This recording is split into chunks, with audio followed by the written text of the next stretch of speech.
Përshëndetje të dashur miqtë e mi, përshëndetje të nderuar ndjekës. Ja ku po ritakohemi me mua Tirona Lilin, pikërisht këtu në kanalin Monitor TV. Fillimisht një herë dua t'ju uroj të gjithëve të kaloni një ditë pozitive dhe të nisim maratonën e gjatë të komentimeve, të ngjarjeve që po ndodhin brenda në shtëpinë e Big Brotherit. Ka ndodhur shumë gjëra, sidomos nata e mbrëmshme ishte nata kulminante, por dua fillimisht të komentoj një herë marrëdhënien e Selin dhe Miri, hyrja e nënës së Selinës dhe gjithçka që në fakt doli jashtë kontekstit.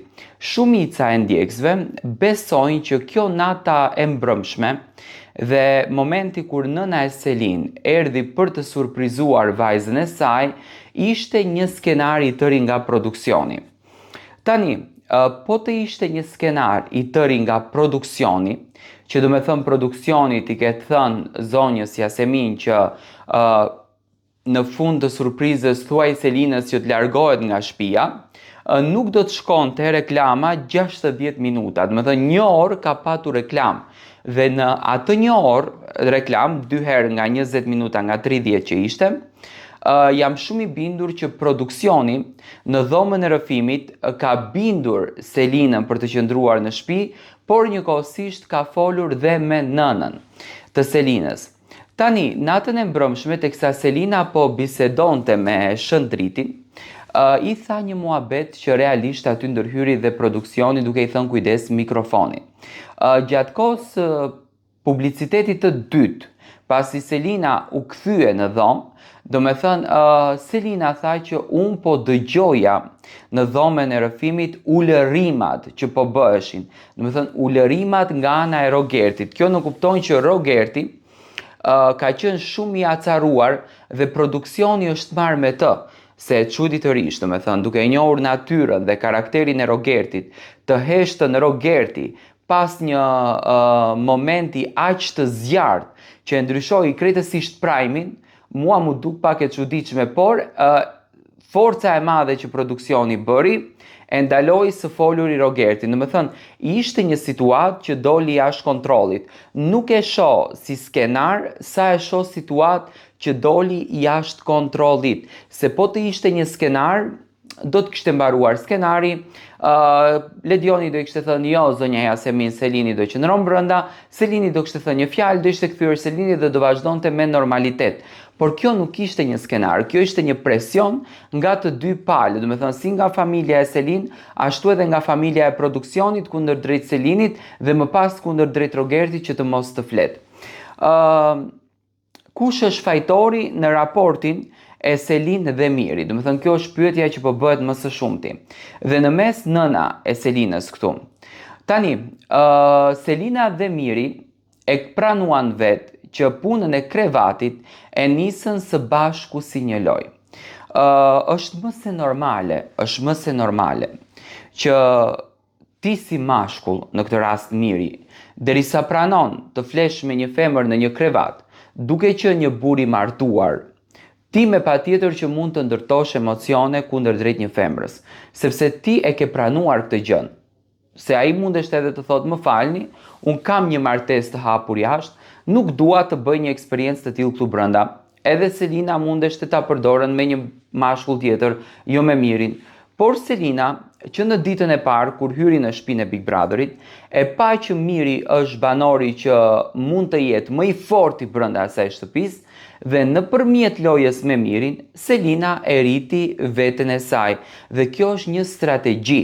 Do me thënë, është strategji që është e pranueshme që përdoret në Big Brother dhe unë i them halal i qoftë se diti ta luan lojen.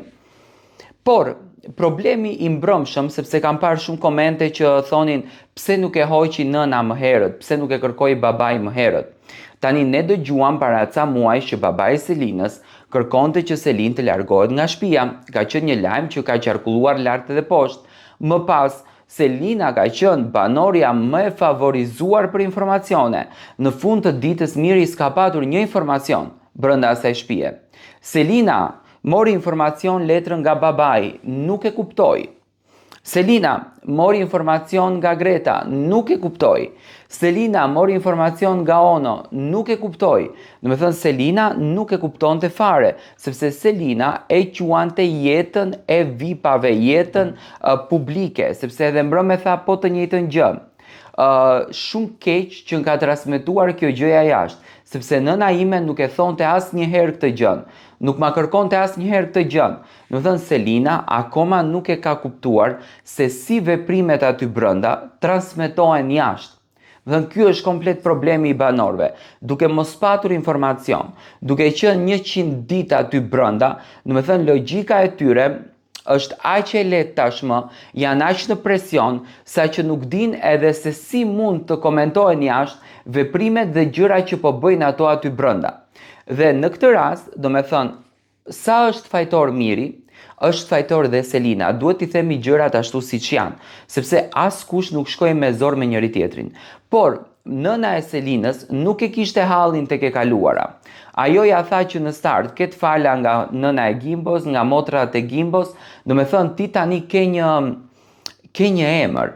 Nuk je më Selina, por ke një emër, je Selina dhe Gimbo. Nëna ja potencoi që më parë, do me thënë këtë gjën. Dhe pikërisht, ajo mbrëm më së shumë t'i kërkonte që ta largon Selinën nga kjo lojë, sepse logjika e një prindit, do me thënë, i thot vetes që ajo në qovë se vazhdon mund të denigrohet më shumë dhe këtu jashtë mund të humbën gjithçka. Do të thënë, nuk e toleron një prind që ta quajnë me atë fjalën që ato të dy e kanë quajtur. Edhe pse Rogerti mbrëm e tha shumë keq, e tha treshe. Nuk ishte treshe, ne të tre të bëjmë një film, jo treshe, sepse treshe tingëllon shumë shëmtuar. Dhe kjo mendoj që ishte kërkesa e nënës pas një momenti që ajo me zje kishte pritur të atakon. Mënyra se si nëna e Selinës u qas, mënyra se si nëna e Selinës i tha fjalët, mua më erdhi një skenar i menduar nga ana e nënës së Selinës, do me thënë një aktrim që unë të falenderoj produksionin, të falenderoj Big Brotherin, të falenderoj lojën, por në fund unë të kërkoj bien time. Do me thënë, nëna e Selinës nuk dëshironte që të prishën muhabet dhe të flet keq për askënd, edhe pse ato, me sa unë kam dëgjuar babajnë e Selinës janë shumë të prekur me produksionin. Por në këtë rast, mua kjo gjë nuk mu duk një skenar. Mua kjo gjë mu duk një momenti pa kontrolluar nga ana e produksionit dhe do me thënë dolën gjërat nga kontrolla, sepse po të ishte një skenar, do të kalonte shumë shpejt. Skenaret zakonisht nuk mund të përfundojnë me 60 minuta reklam dhe me Rogertin që po e bindin brenda që ti mos bërtit, sepse nuk janë gjërat ashtu. Do të thënë, ishte thjesht një prime i cili erdhi pa pritur, por që shkoi në favor të Selinës dhe që shkoi në favor të produksionit, sepse arritën që të marrin klikime. Unë mendoj që nëna e Selinës mbrëm ka shprehur thjesht qetësimet për vajzën e saj, ka shprehur thjesht dhimbjen që ka në shpirt për vajzën e saj nga fjalët që janë thënë, por nuk mund të bën një nën skenare.